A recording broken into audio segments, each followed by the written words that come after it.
Le Fonds de développement pour la formation professionnelle et le CSTPMC ont signé ce mercredi une convention de partenariat. C'est un partenariat qui permettra la création d'un centre de formation technique et professionnelle pour les métiers de travaux publics et des mines.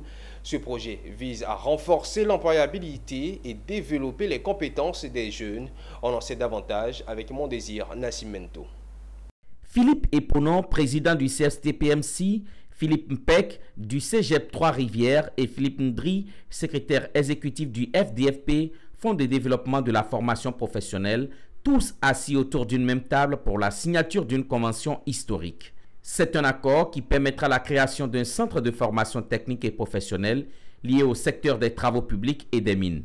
Le centre est dédié non seulement à la formation initiale, mais aussi continue. Il ne sera pas un concurrent des autres centres, mais va apporter une solution à la problématique de l'adéquation entre la formation et l'emploi. Il fournira des ressources humaines opérationnelles et adaptées aux besoins réels des entreprises ivoiriennes. L'intérêt du financement de ce projet réside pour le FDFP en une contribution efficiente à l'édification du premier centre sectoriel dédié aux métiers des travaux publics et des mines conformes aux standards internationaux.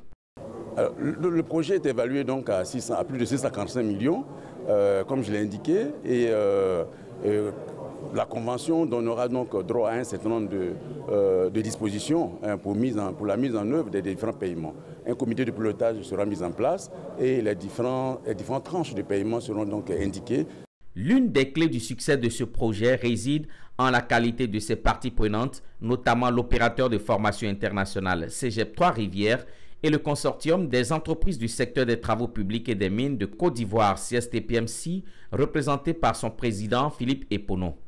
Ce n'est pas moi qui le dis, c'est tous les entreprises qui disent que quand nos élèves sortent, ils ont le savoir, mais ils n'ont peut-être pas le savoir-faire forcément.